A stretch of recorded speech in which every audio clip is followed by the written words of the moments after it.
Here we go. All right, here we go. Hello, everyone. My name is Eric Alexander. I'm honored to be the founder, CEO of TC BANDD. And Carmen, thanks for the smooth sounds to get us started for today's session. I'm excited to be here and I'm excited to talk about mentoring. As you look at the agenda, we'll start off with an overview of TC BANDD for those who aren't familiar with us and the work that we do. And then we'll transition to Chris and he'll talk about the fundamentals of mentoring. And then he'll jump into the panel discussion with Jamila, Dr. Michael, and Alex. And then we'll wrap up with an overview and a closing by Cecilia.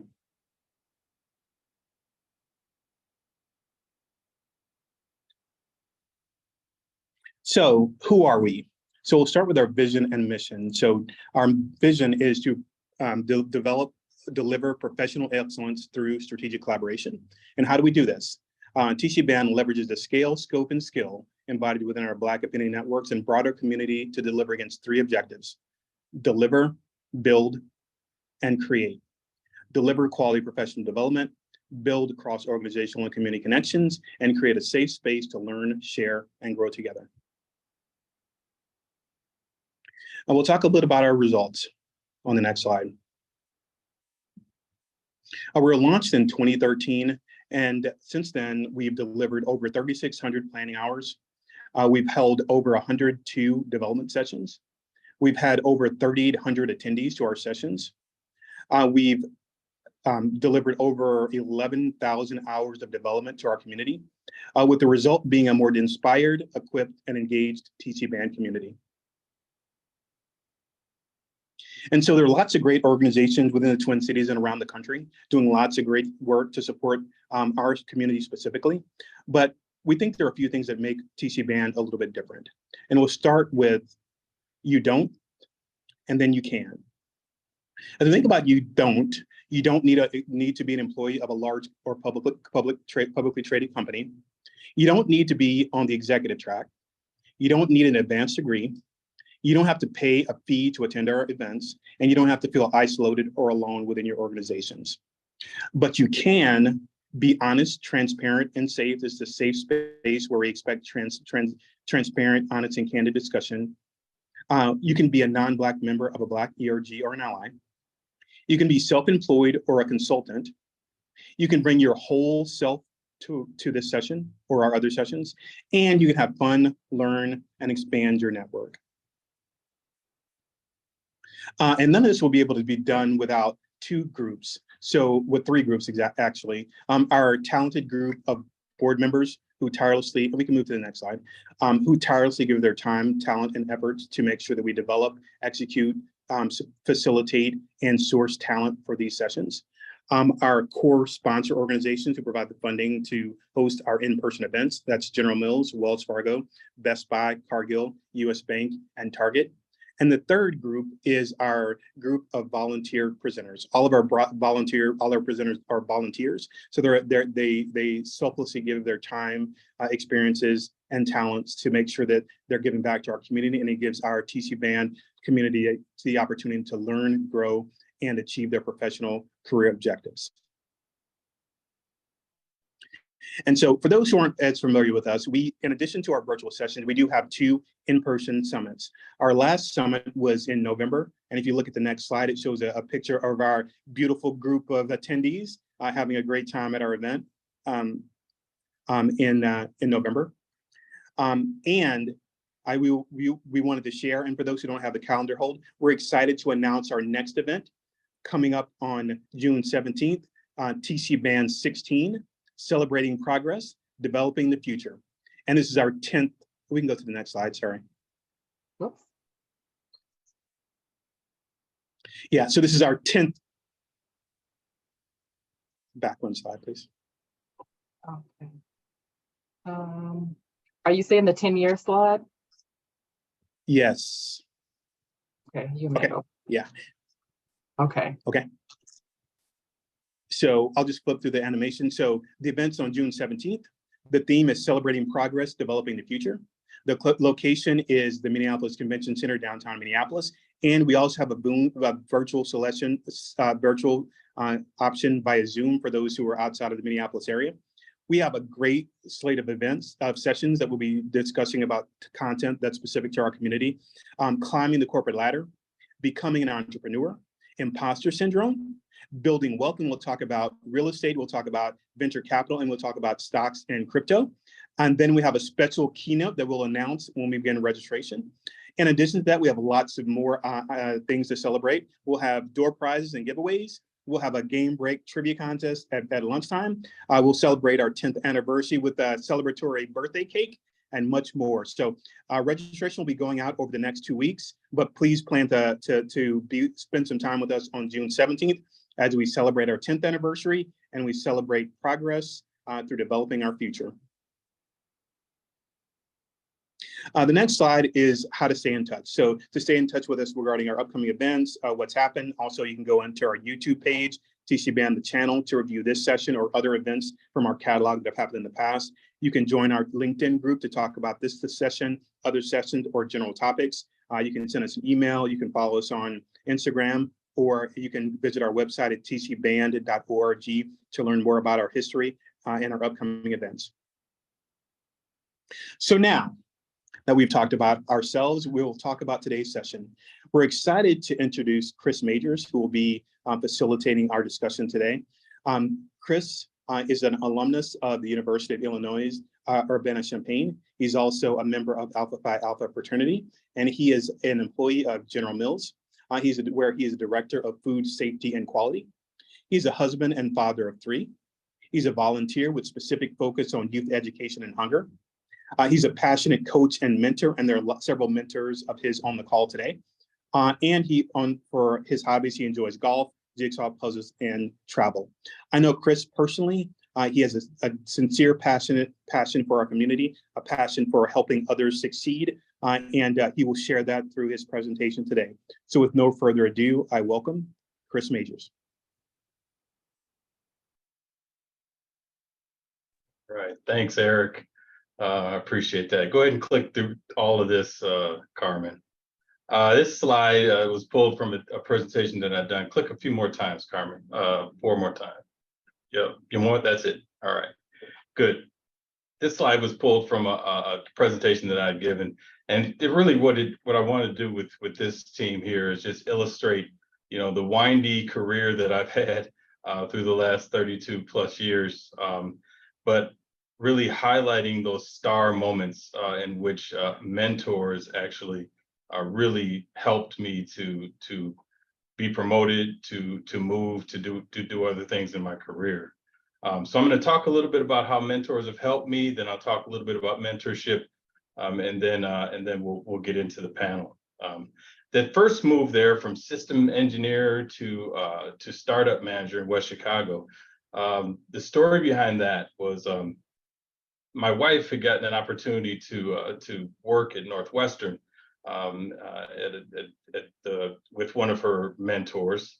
And I was working in Cedar Rapids, Iowa at the time, and that really wasn't going to work for us. So I went to General Mills, went to my manager and the plant manager at Cedar Rapids and told them that I would be, I need to move to Chicago.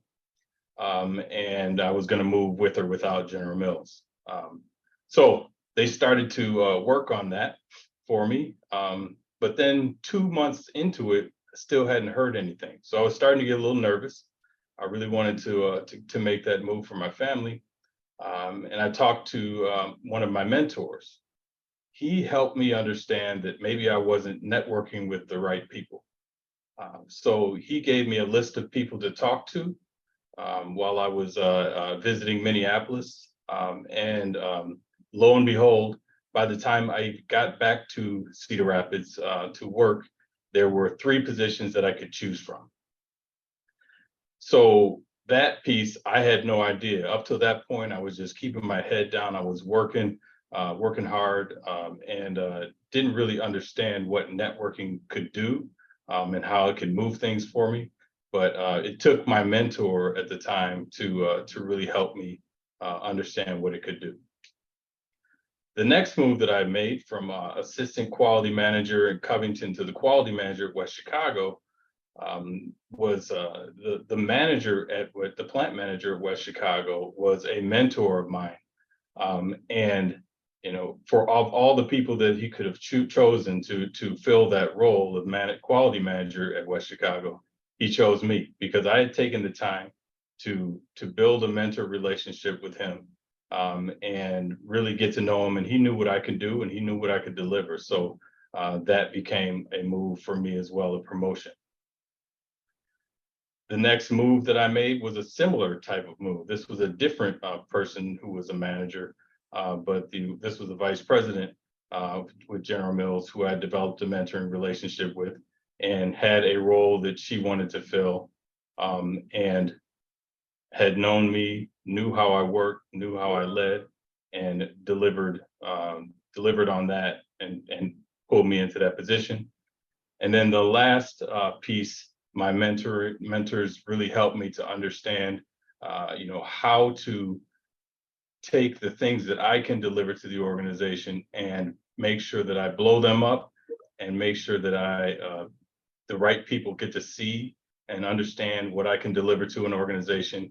And that got me promoted to be the first Black director in ITQ in General Mills history. So quickly, I just wanted to take you through how mentorship has helped me. All right, Carmen. All right, Carmen wanted me to talk to you a little bit about influence. So this is one thing that also my mentors have helped me to understand how to influence in the organization, and to get things done. So first, in any influencing activity where you're trying to influence somebody or a group of people, there are three different results that you can get from that influencing activity, and that's the outcome. You can get compliance, you can get commitment, which is what you really want, and you can get resistance, which you absolutely don't want. But there's three main factors that go into that influencing outcome. The first is the method that you use. You can use a method of personal appeal, where you actually know the individual you're trying to influence, and you can talk about how you have contributed to their success, and how that they should help you with this influencing activity. You could use rational persuasion, where you can influence them with data, but there's about 11 discrete influencing methods that you can use.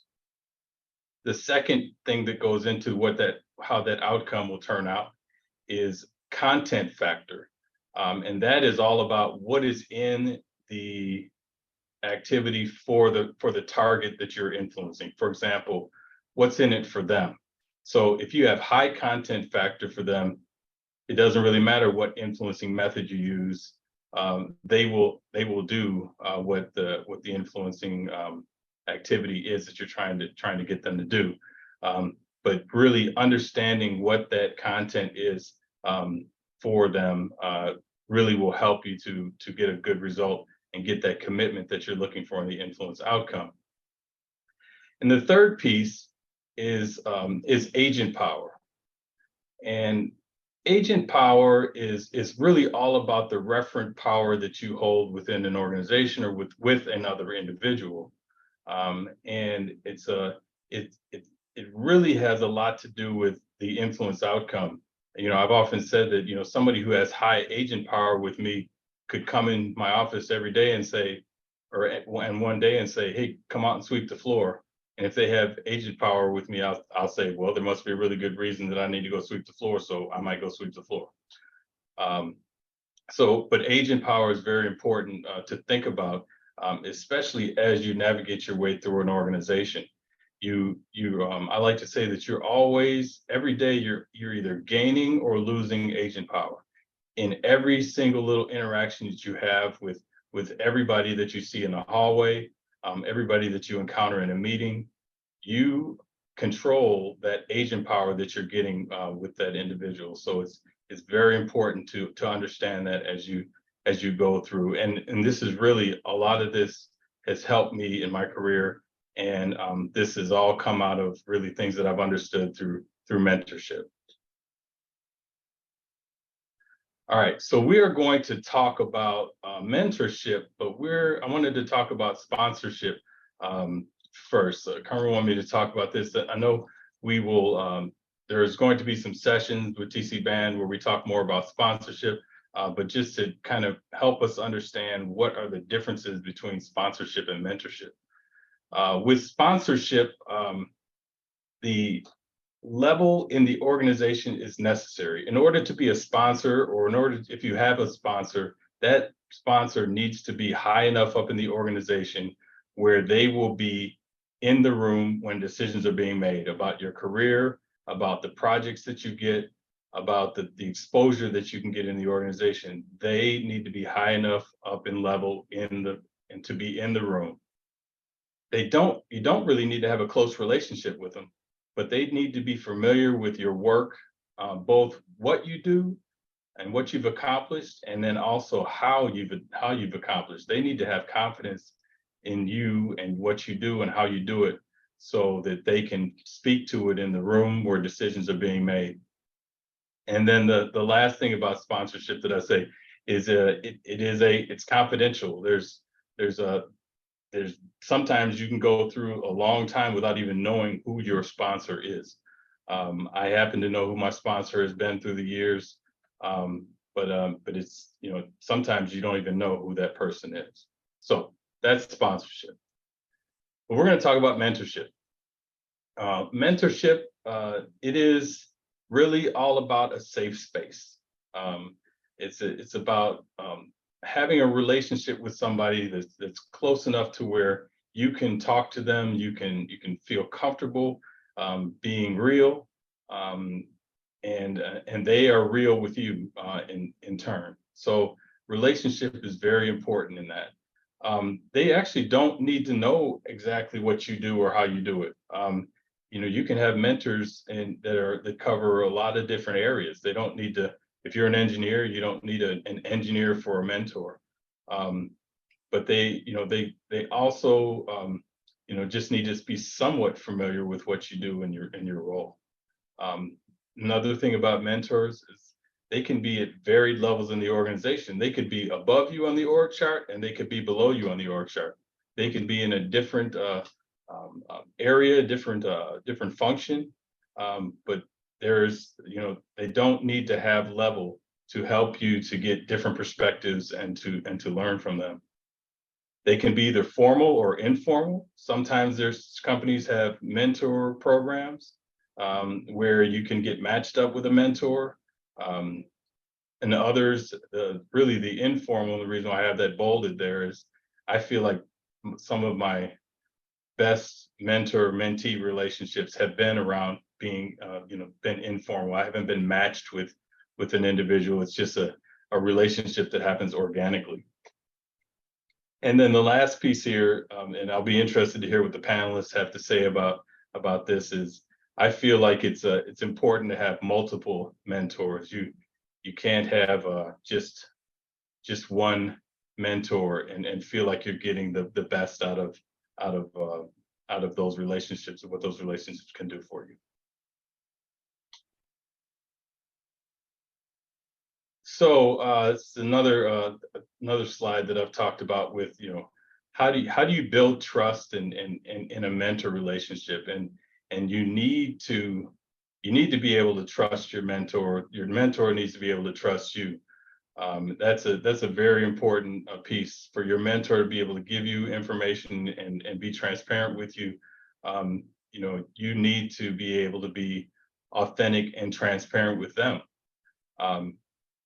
I always say that though there's degrees of transparency, you don't need to tell them everything. They don't need to know everything about you to build a trusting relationship.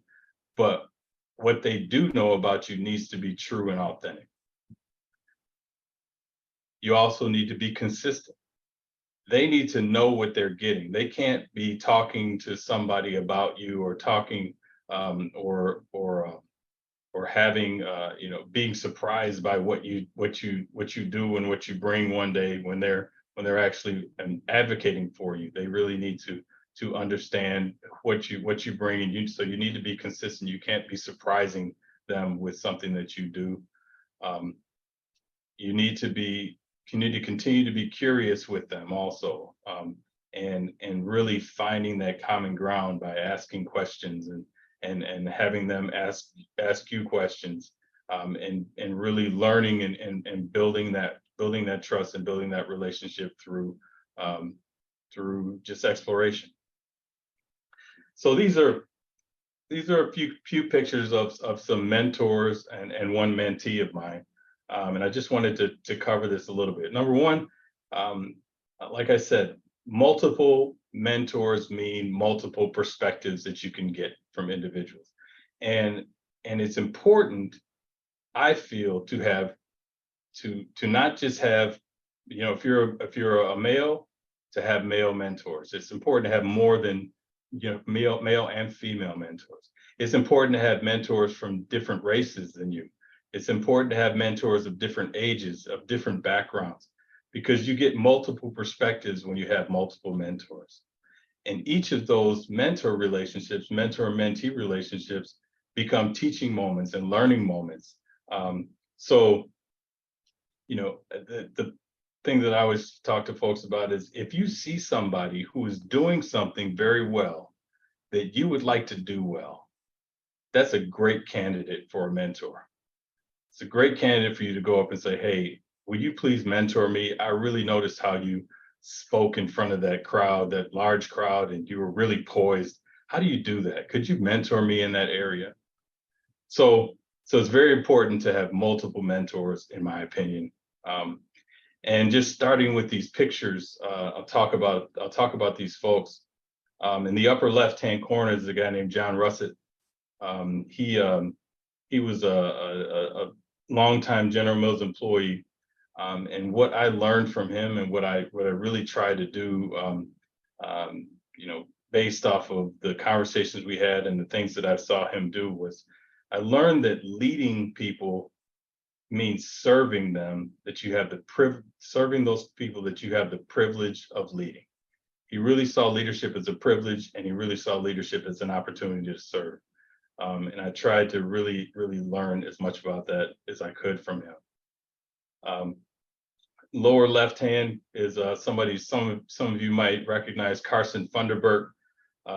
Carson, if you've heard the term, to make an omelet, you need to break some eggs.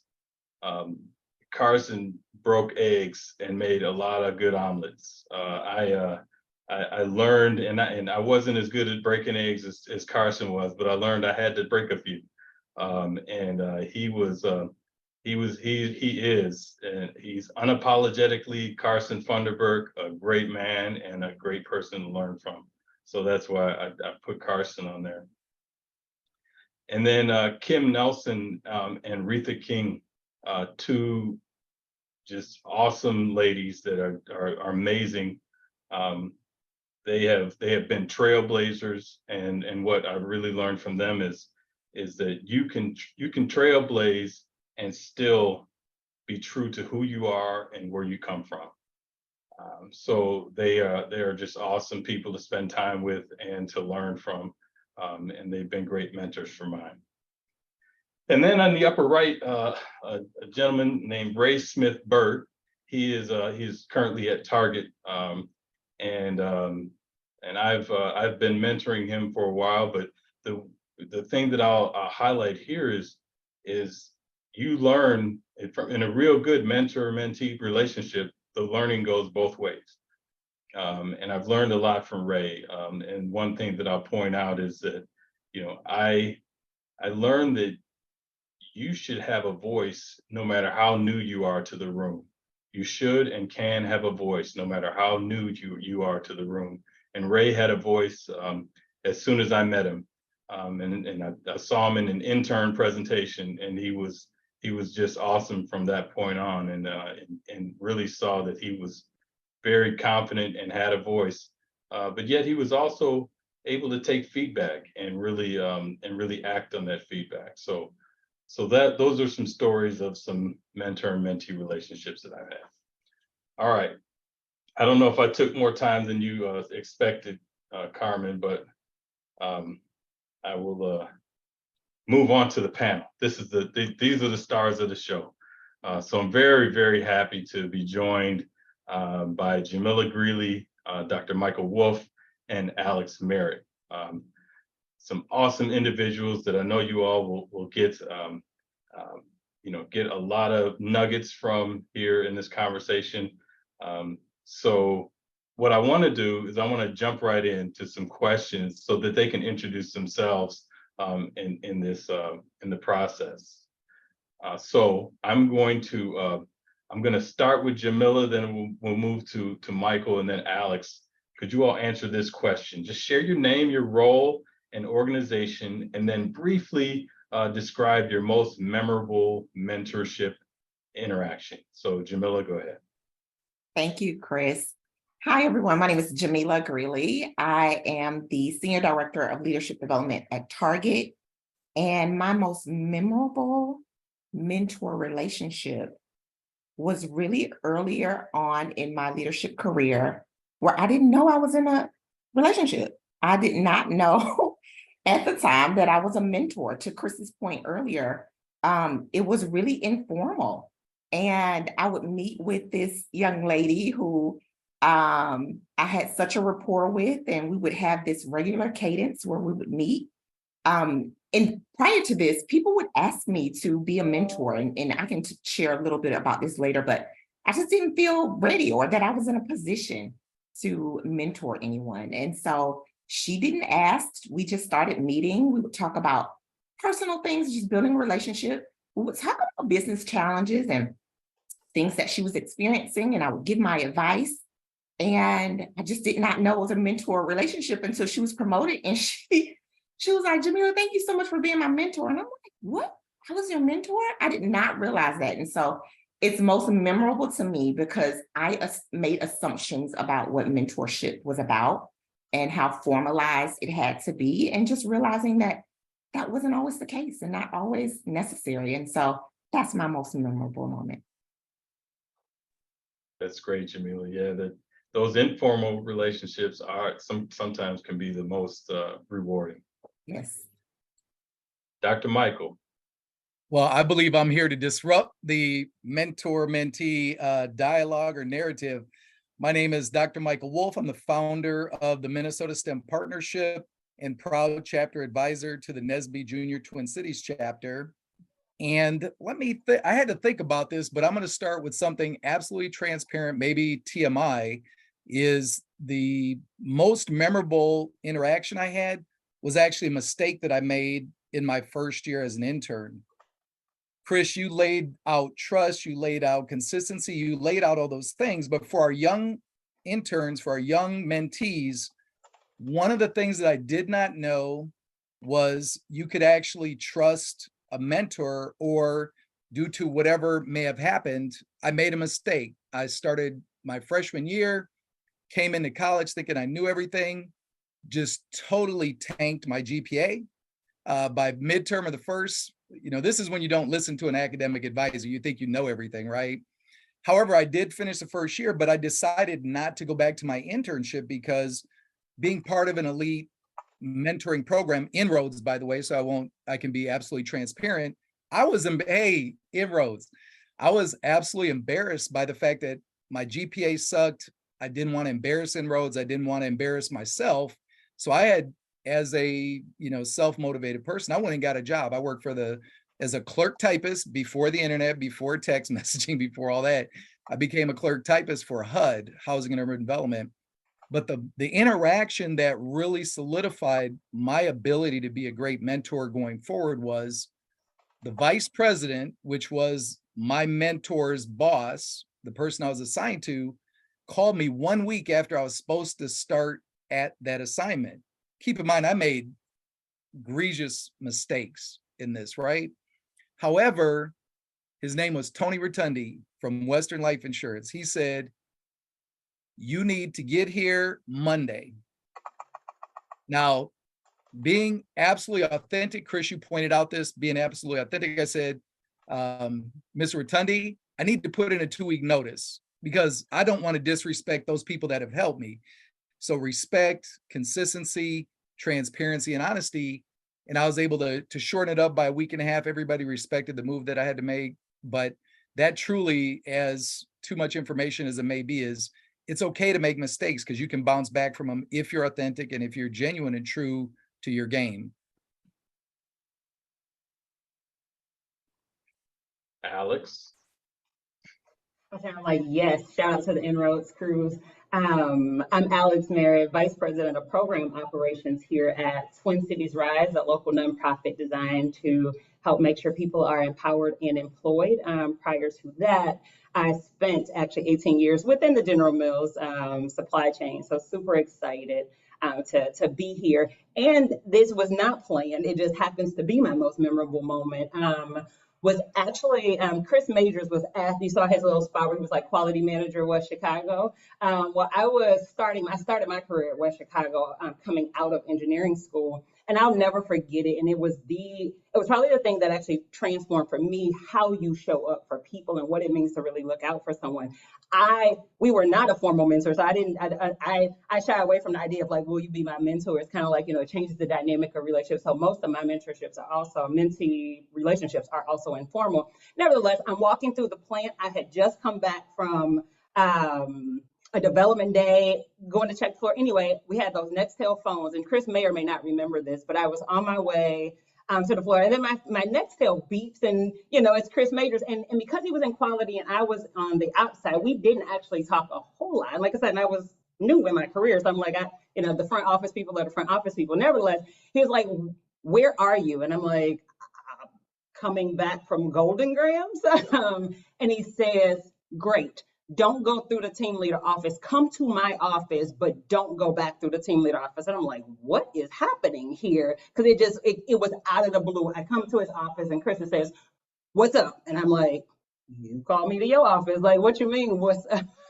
What's up? What kind of question is he? He was like, "Are you okay?" And I'm like, "I think so." And he was like, "Hey, your manager stopped by and asked what had happened during your trip because you walked through the office, you didn't speak to anybody, and you looked like something was wrong." And I'm like, "No, nothing was wrong." That was the day I learned I have one of those faces that when it's focused, people think I'm angry. And I was like, "No, I'm actually fine. Things are right." He's like, "Okay, great. This is what you do. Go back through the team leader office, stop by your manager's office, tell them that you were, focused and looking to just get out to the Golden Grams floor and that everything is great." And things are well. He was like, "Do that." And I'm thinking, and at this point, I'm actually pissed, honestly, because again, I'm like, somebody has had a conversation, taken it all the way to a leader, right? And I'm assuming the reason they took it to Chris because he was the only Black leader on the leadership team, and I'm a Black person, right? They're like, "Oh my God, this Black engineer, she's upset. We need to let's go ask the Black guy who does not coach or mentor her. We don't, but he should know." And so I was actually really disheartened by that because again, like I said, I'm new in my career, and I'm thinking, what? Who is watching me? I don't even remember seeing anybody. But I took his advice. I go back in there. I see the manager. I'm like, "Hey, thank you so much for sending me to Minneapolis. It was great. I was just so focused and I needed to get out to the Golden Grams floor." Let it go. He was like, "Oh, okay, great. And, good to see you." He never mentioned he had an issue. Chris, at the end of the day, said he stopped by and told me, like, "Never mind. You don't have to talk to her. We got it figured out." He didn't know Chris had already talked to me, but had he not had the courage to say something, my entire career could have gone down a different path because what that moment did for me was a number of things. Like I said, so Chris and I would have a very long-standing mentorship. I am who I am as a professional, due in large parts of his influence. But that day, I'll never forget this notion of, oh, mentors are people who look out for you. And that you don't have to have done something wrong to have people's perception of it be wrong. And so, so that was my most memorable moment, like that. And it would set me down a path that always made sure that I looked out for people if I saw something, whether they realized it or didn't. So thank you, Chris, for that. But yeah, so that was mine. Thanks, Alex. Make me smile. I was like, you may or may not have heard this story, but that's the I can say that I don't really remember that exact moment, but I do remember doing that for you a few times. Yeah, so we're all good. And Carmen could probably tell another story, but we'll just keep going. All right, this next question, kind of a little bit of a changing gears. It really has to do with kind of this new world that we're living in, this new hybrid, virtual world. What do you all have? I'll start with Dr. Michael, and then we'll move to Jamila, and then Alex, you can add if you'd like. But in this new virtual world, how do you build authentic relationships and seek out mentors when we're not in proximity as much as we used to be? Great question, Chris.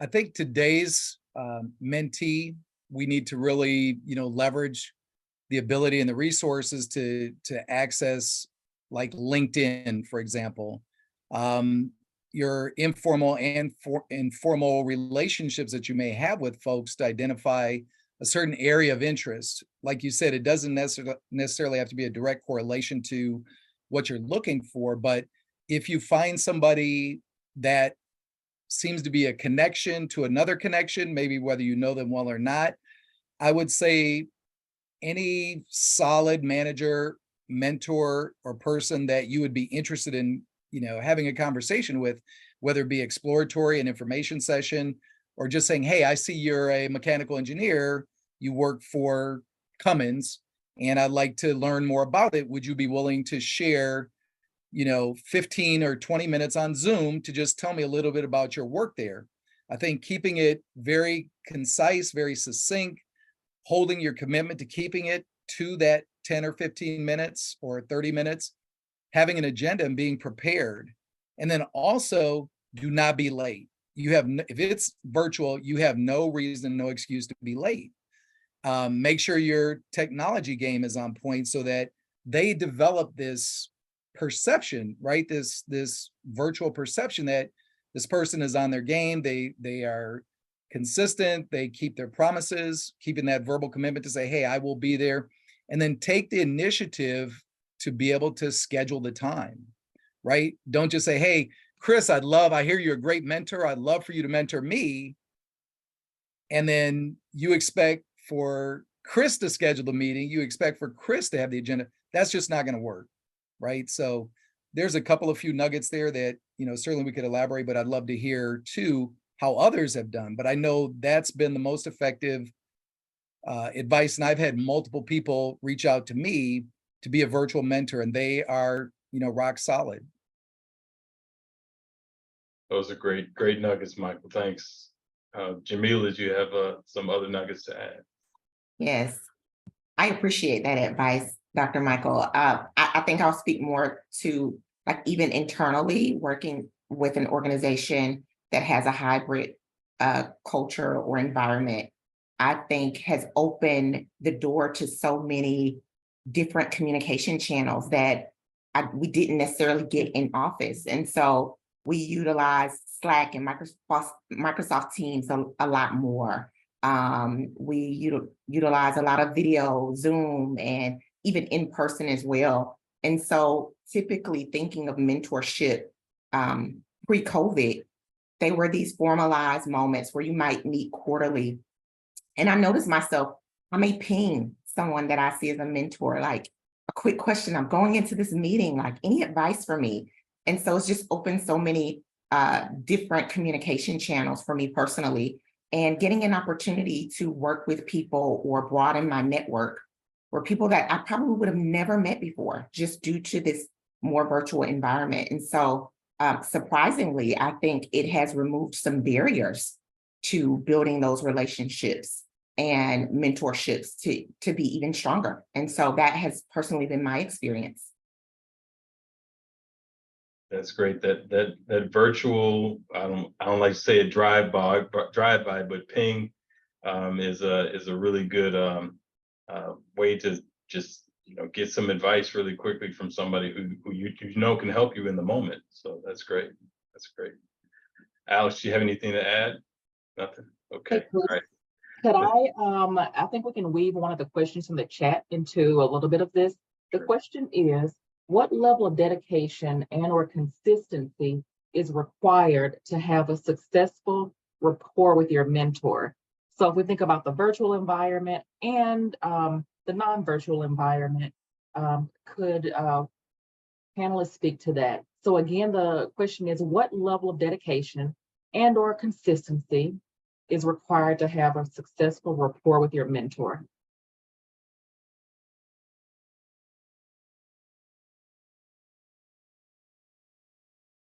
Go for it, Dr. Dr. Michael, you have your All right. hand up. You know, I'm like I'm in class. I got to raise my hand before I can be recognized. You got it. I think it's much back to the mentor information that Chris provided. You know, there's multiple levels. There's also multiple links based on the information and the knowledge that you're trying to glean from that person. In some cases, it might be a one and done informational session. I would venture to say that when you find a mentor that, and you know, maybe you kind of you kick it off together, there's a lot of commonalities, you kind of have a vibe. There are people on this call, and in a couple in particular, that from the moment that we met, we have been in a mentor-mentee relationship, as well as the script has been flipped where my mentee has gone on to superior levels than beyond my wildest dreams. Matter of fact, I got my doctorate because of my mentee. He was, and I'll call him out here since he's on the call, Greg Kirkbleet from Target. But Greg is an incredible example about how it could have just been a short-term, you know, relationship, and there was a connection that was made. And so honestly, I think it's all situational. I would first start by 6-month increment, because anybody that's busy in a mentor position is likely going to give you monthly, you know, type of engagement, if not, you know, less frequent. But don't overstay your welcome. I would echo that and add to it. It's like, it's kind of like, so for those of you that don't know, outside of my day job, I'm affectionately known as a love engineer. So this always reminds me of like a relationship. You know how it is when like we got to define it and then it has to be specific and I got to go. It puts pressure where there may not be a need to have pressure. And so to that point of, you know, get what you need, but don't stress yourself out with like, oh my God, we got to meet every Thursday or once a month. It's not that. It's like, I will show up again. I will 100% show up though for myself, and I'll 100% show up authentically as we show up, but don't feel trapped by the idea that it's not efficient or effective if it's not on some cadence that's regular, because again, it's really more about the quality of the connection versus, you know, you keeping the calendar. And I think sometimes we can get caught up in there. Again, the key is, again, make sure the quality of the engagement, the mentorship relationship is value added for both parties, versus the, oh, you didn't meet this week, so therefore we must not be official. And it's like, no, actually it can be effective either way. Great.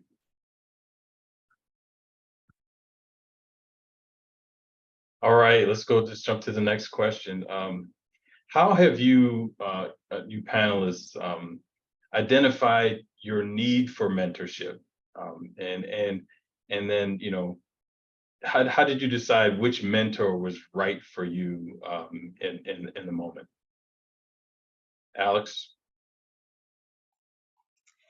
You know, it's one of those things. I've been fortunate. I probably have had a formal mentor probably since I was like 17. There was something, again, one, growing up in foster care and on food stamps and free lunch, there wasn't a whole lot of people around. So I knew I needed somebody to show me how to do things, because home wasn't necessarily going to be the place for me. So I have always had people take to me, and for me to go, oh, I want to be like that. So I was really good, right or wrong, looking at people. I'm like, I want to be like her. And so when I think about my first like I was like 17, but I interviewed in Angela's office. She had a picture of her family. She had an office. And I was like, when I get big, I want an office and I want to be able to put pictures of people on my desk. And that's how she and to this day, she is still my mentor. And we're talking many, many decades later. So I think it's just identifying the need. And the other way for me that I would do it is if I needed to know something, or saw somebody do, to your point earlier, doing it really well. And it was never like, will you be my mentor? That was, again, that it was always, hey, can I set up time? And people usually are not resistant of you spending time. But what I have found is people sometimes shy away from what feels like a new job or a new commitment or something else they got to live up to that they may not be able to. Good. Jamila or Michael? So for my personal situation is starting the Minnesota STEM Partnership, we focus in on advancing emerging technologies, and we're also dealing with students of color, Black students, BIPOC students. And I recognize that to accomplish what I needed to do, like Ms. Alex said, was I need advice, I need help, I need to seek out others' opinions on these things. And I found starting a nonprofit to be easy on one hand. We had a great purpose, a very specific vision, but also recognized to accomplish all of the scope of the work that we needed to do, we also had to protect the children. So I had a person that was in the legal community. I had a person that was in the nonprofit sector space. And then I had one person that was absolutely, and to know me, you have to know that I'm very low key, no matter what others may see that know me personally. I needed somebody that could bring energy to the table, that could actually energize the movement for us to be able to train all these kids for free. And so somebody more flamboyant, maybe somebody more deeply networked across the community. And then those three individual mentors that I sought out for those very specific reasons, with purpose, with an agenda, it actually ended up forming our initial advisory board. And today those three mentors still talk and kind of kick it together. So it's very interesting being a more mature person and then looking back to say, hey, I really don't know everything. And that's another key thing is, it's like education, is lifelong commitment to learning and growing and being agile. And that would be my advice, is to, that would be my experience, I guess, in the specific areas. I had three distinct areas I needed to learn or get support from, and it's paid dividends. That's great. Jamila, anything to add? Okay, all right, so then maybe you can answer this question, Jamila. Is there such a thing as too many mentors or too much feedback? I see feedback as a gift, so I will never say that there can be too much feedback.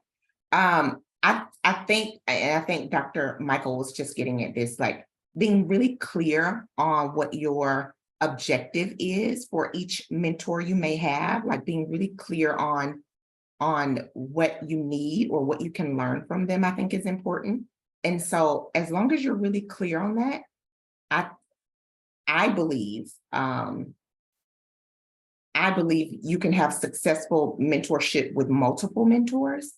Now, I think when you begin to have conflicting feedback and things like that, that you can get into some where you don't really know how to synthesize the information. And so it may be an opportunity to step back and look at who you have as a part of your, like I like to call your tribe, or some people say your board of directors. Just being clear on what the objective is and what you can gain from them, I think is really important. I would never put a number on it because I see so many people in my life as mentors, both professionally and personally. And so I think it's just being really, really clear on what you want to gain and how that individual can help and support you. It's just really important. Yeah, I think if you have all the structure to all of those relationships, then you could pretty much fill up your calendar with just mentor meetings if you do that. So it depends, and you're right. It's something that you have to really think about. Yeah. Cool. Anything else to add, Alex or Dr. Michael? Hey, Chris, could I please ask a question from the chat? Sure. Okay. So, I think you were probably going to touch on this even later, Chris, but we'll get to it now. How do you go about ending a mentorship relationship? Excuse me. How do you go about ending a mentorship relationship if it is no longer benefiting you or if it's just not working? So and I think I responded in chat a little bit, but and maybe it's because all of mine have been informal. They shouldn't say all of them. I've had some formal mentorships, and they did not work as well. If I'm being completely honest, because I've been a part of all those. Like you get a mentor, you get a mentor, and I'm like But as far as ending it goes, time is the only thing I can't get back, and so I think for a lot of it, it really is. If you just stop setting up time, then the relationship by nature will fizzle out unless there's something that has you tied to a deal. But it's perfectly fine to, hey Jamila, it is so great, you've been so helpful, I will give you back the rest of your time. Go in, if there's anything you need going forward, please reach out. But I think you've given me everything, and I'll take it from here. And so it's respectful, you're done. But yeah, I don't know that there is an expectation unless you like signed into some like formal contract that you have to keep a mentorship relationship going. It can just fall apart. I mean, not fall apart, but it can you can do something else with your time, and I think that's okay. But I could be wrong, so I'm open to other people. But that's how minds have transitioned. Let me say it that way.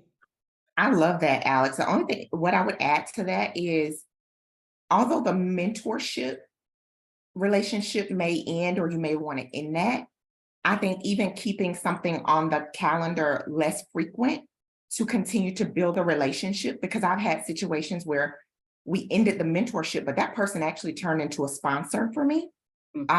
Just because we stayed connected, they were very clear on what my interests were. And we just, although our conversation shifted from advice and guidance, we still stayed connected to talk about personally, because hopefully you built a relationship with that person. And so keeping a less regular cadence has been helpful for me as well. But to Alex's point, like, you can't get time back. And so being really intentional with the time that you're using, I think, can be helpful as well. Chris, I'd like to chime in. Excellent, Jamila and Alex. For the people that know me, I do, and I think, Alex, you picked it out as like calendar, schedule, engineering-esque, if you will. However, in my more senior statesman here, I've actually flipped the script on certain people. And that is, if you reach out to me and you want me to mentor you, it is upon you to reach out to me and schedule time. I will give you my personal cell phone. You could text message me. You can book appointments through Calendly, because I've extended my trust that I have something that I can offer you or help you. You know that I will help you. However, I hate to say that I've allowed relationships, specific mentorships to dissipate. Quite candidly, in certain cases for cold mentees, I've let them dissipate. And I do actually follow up. I'm still tracking, I'm still got enough Virgo, still enough that anal retentive to give them a 3-month window, ping them, hey, everything going okay? Because I think one of my young folks said, life be lifing, right? And I shared with you right out of the gate the mistakes that I made. So I would be remiss in not extending that gracious offer to allow them to re-engage. But I'd say with the amount of work and the things that I'm doing out in the world, because I'm not in a corporate situation anymore, that is my approach. And so it's up to that mentee to be able to retain and be consistent in that. And when we do, if they decide to change, it's really, that's it. I wish them the best, and I will continue to be available to them, but I will not chase people down anymore. And I think for many of us on the call, another trend that has been happening that is slightly, well, I should say dramatically disturbing to me, is in that 20-year-old to 25-year-old space, there's not disrespect, but they fade, they dissipate extremely quickly. And so I just don't allow those type of activities happen.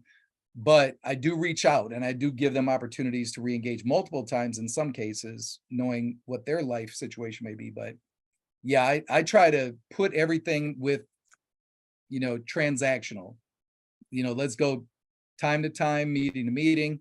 And then those opportunities where there are lifelong commitments, they always seem to happen right on time when they need to happen. So I've mellowed a little bit, Alex, in my approach to working with my mentees. So. Great stuff. Great stuff. All right. It's a question that came to us around how does mentorship differentiate from or supplement development that you get from your leader, your manager? I can answer that one. I think I'm in a situation at Target where I've had the benefit of having a leader as a mentor. So that I would say that's not always common, but it's such a beautiful experience. And I've experienced that with my leader, Amber Alexander, Kira Fernandez, I've just had amazing experience. But I'll say the difference, how I have looked at the difference when they are different. A leader is typically speaking to your performance, and if you're meeting objectives in your near-term career development, whereas a mentor is typically a third party, like objective third party, who is not as invested in your performance in that moment, in that exact role. And so I think those are some differences. When you have the best of both worlds, you can get that in your leader, where they are looking at you as the whole person, more long-term objectives and goals for yourself. And I think those are the differences. And most professionals who have been really successful have both a leader and a mentor. And sometimes you're lucky as me and you get both in one person. And so that's my response to that one. Great, I love that. Dr. Michael or Alex, anything? So amazing response. I also, again, like the distinction is solid. And I also, if you get lucky to get one in the same bus, also consider the mentor piece. Because again, like I said, and that, because I've also, to your point, Jamila, had that experience. But when they leave or they go forward, because if they're good enough to be a leader and a mentor, that means they also are still moving. And so to make sure that you continue to have the resources and support, because again, for me anyway, that's a painful feeling where it's like, oh wait, where are you going? Where are you? So if you have additional mentors, and that might be again the part of why I kept somebody where I'm like, I'm going to be covered either way. And so that way you don't end up with having to, one, put everything on one person, but then two, if something happens, again, if life be life and for that person, they get promoted, they're going out of the country, and you're like, wait, what? Then you can continue to develop and progress and have a place to fall back to as well. So that would be my thought on that. Great. Hey, Chris, one other question from the chat, and then after this chat question, then we might want to do the last question for the panel. So the question in the chat, are there any positive mentoring examples that anyone would like to share? I know there's a plethora of them, probably too many to pick. I'd be happy to go first. I will say this, the most unexpected positive mentorship experience that I had was a young lady who was taking PSEO classes or taking college classes while they're in high school and understood what she wanted. She hadn't even stepped one foot onto a job in any way, shape, or form, but she knew that she wanted to be a cybersecurity professional. And over a series of meetings, mentorship relationships, she was able to tap in. She followed the advice. She ended up securing just an incredible summer internship with a local large cybersecurity firm. And she is going on to make a lot of money, being able to graduate, within 2 years from the U of M. And by listening, I think, Chris, this all gets back into Alex and Jamila, listening to what your mentor has to say, and always remember that you also have the option to go at your instinct, but you have to be able to absorb the advice, follow what you think you should follow, but a person that actually follows through, follows up, and connects and does all those right things by far, by the time she's 25, she's got to be making six figures. And so to me, that's a huge success. The irony of it is really not about the money, but it's about her character, her willingness to be flexible, adaptable, and to seek outside advice. And then to actually take that advice, follow through and do something with it when it was despite the odds. She would only work virtual. All these things that I would have just said, child, I will see you later. You're gonna be a little bit of a tough sell here. But whatever she mustered, she did absolutely incredible. And I'm just very proud of these young ladies. So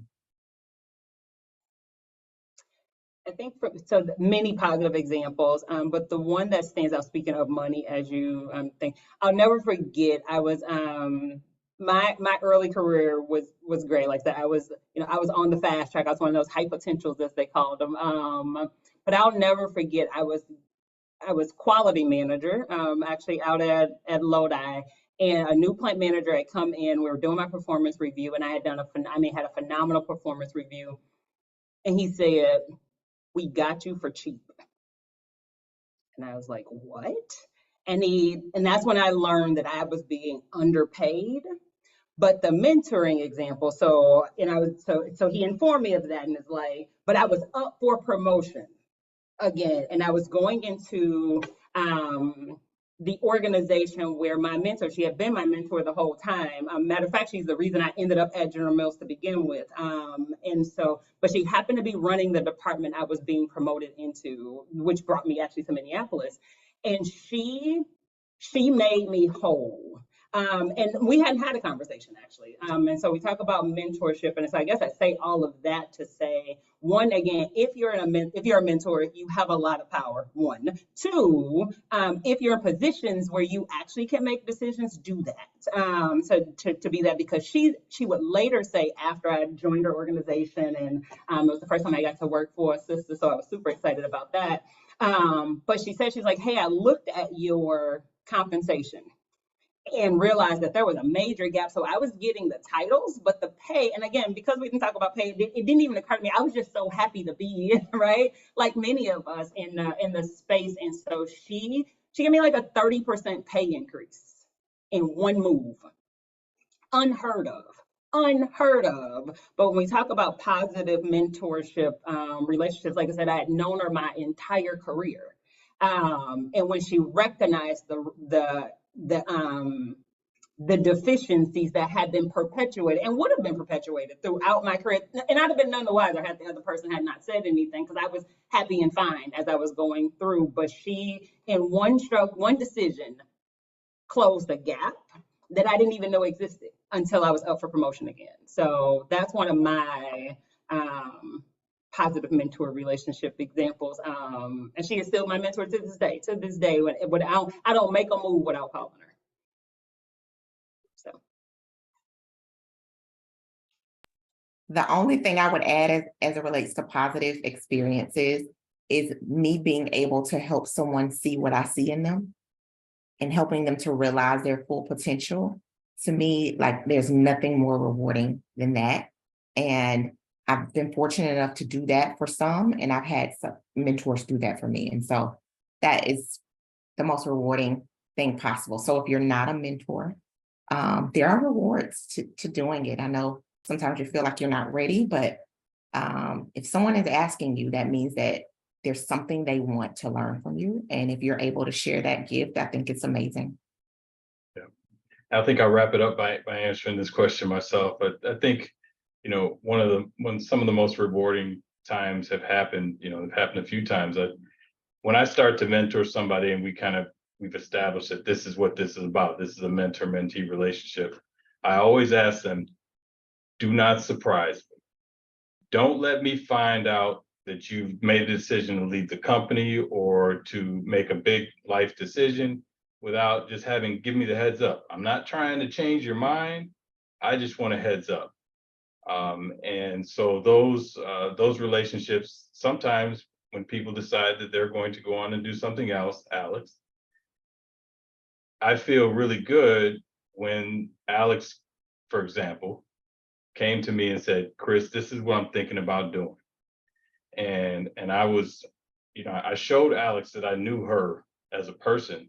I wasn't trying to get her to do something different. I did present alternatives and said, did you think about this? Did you think about that? Ultimately, Alex made the best decision for herself, but she included me in that conversation. And I think those are the most rewarding mentor-mentee relationships. All right. Thank you all. Thank you, Jamila. Thank you, Dr. Michael, and thank you, Alex, for spreading your wisdom. I don't know how many people are on the call, but I know there's approximately a lot of people on the call. And so that's really awesome. And I'm going to pass it back to Carmen, I think. Actually, you're gonna pass it over to me. Hey, All everyone. My name is Cecilia Charter. I go by Cece. And first of all, wow, what an amazing, amazing, amazing conversation. Chris, Dr. Michael, Alex, Jamila, thank you so much for sharing your thoughts and your contributions to today's conversation. I personally took a lot of notes from Chris starting off sharing his personal story, highlighting how mentors have impacted him over the years, grounding the group in the difference between mentorship and sponsorship. Jamila, your insights on like mentorship doesn't always have to be formal, and how we can think about in this virtual world, how we expand our channels of communication and engagement with our mentors. Alex, your experience really resonated. And like the nuggets around like mentors are people who look out for you. And if you're in a position to make a decision, do that. I'm going to remember that and hold on to that nugget.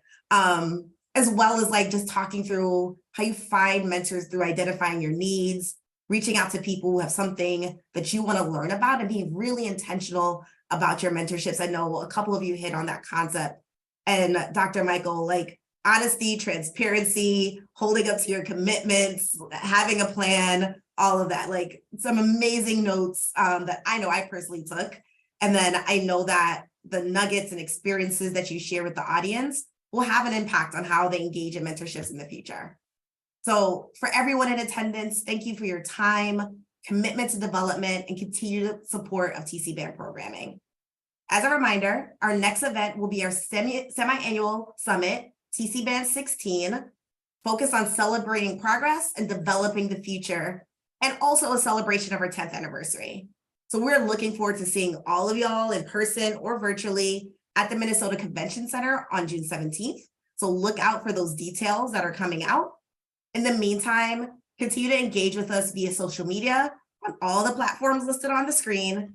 Tell a friend and tell a friend about all the amazing development happening here at TC Band. And I hope you all have an amazing rest of your day and hope to see you soon.